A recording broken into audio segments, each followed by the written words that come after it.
Vic Manuel hinihikayat na sa Barangay Ginebra? At kahinaan ni Benny Boatwright lumabas sa paglalaro sa KBL? So yan ang ating mga tatalakayin.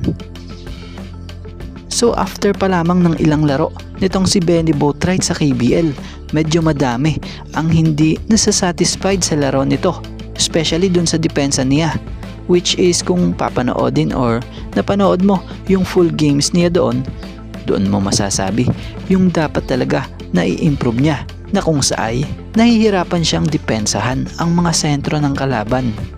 So di natin sure kung 100% na ba talaga na recovered na siya, kasi nga 'di ba nanggaling siya sa Achilles injury, or baka naman di talaga siya pang sentro, kasi tingin or opinion natin dito maaaring pang small forward talaga ang pwestuhan or laro nito.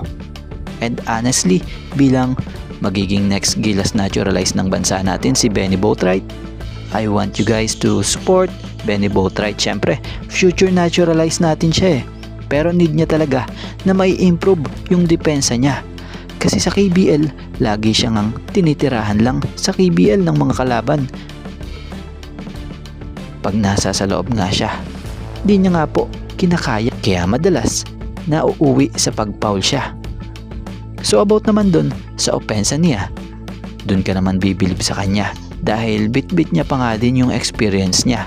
Yun bang may pagka-European style of playing niya na maaasahan nga po talaga sa scoring. Pero syempre respect pa rin sa ating future Gilas Naturalized player na si Benny. Pero kayo, ano ang masasabi at opinion nyo sa nilalaro ni Benny ngayon sa KBL? At about nga dito sa patungkol kay Vic Manuel. So free agent na nga muli si Vic Manuel matapos ang naging short-term stint niya sa Converge Fiber Xers dito sa PBA, matapos na hindi na ma-extend pa ang kanyang kontrata. Balita nga ay short-term contract lang ang pinirmahan nito sa Converge.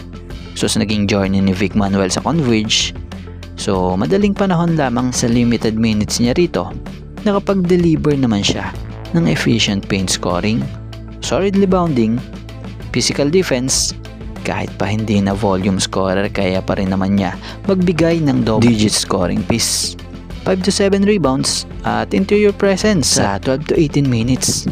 Para sa contenders, isa siyang low usage, high impact veteran na napakahalaga lalo na sa playoffs.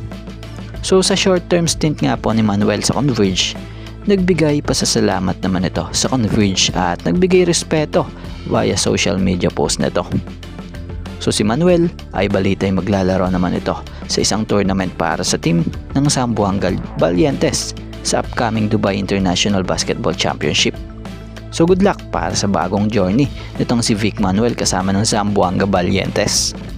Pero maiba tayo ng konti, pero about pa rin kay Musselman at sa PBA teams na patuloy na idinidikit ng mga fans ang pangalan ni Musselman, kagaya sa Barangay Ginebra. At hindi lang yan, maging sa Titan Ultra, kung saan good addition di umano raw ang tulad ni Manuel sa Ultra, kung saan makakasama na ito yung close friend niya na si Calvin Abueva. Bukod dyan patuloy na inilalapit din ng mga Ginebra fans ang pangalan ni Manuel sa jeans, kung saan hinihimok ng mga fans ang Ginebra na kunin si Manuel sana, dahil po pwedeng maging malaking tulong raw ito sa ilalim kila Japet and Troy, maging dito kay Norbert bilang backup. So di na tayo magtataka kung bakit gusto si Manuel ng mga fans ng Ginebra, dahil nga ito sa pagiging humble niya, at very close din ito sa ilang players ng Ginebra gaya ng tulad nila Japet Aguilar na noon pa niya pangarap ring maging teammate. So tingnan natin, yun lang naman mungkahi ng mga Ginebra fans. Pero sa ngayon, good luck sa magiging bagong journey ni Musselman sa team ng Zamboanga Valientes na lalaban sa upcoming Dubai International Basketball Championship. Bit-bit ang bandera ng Pilipinas.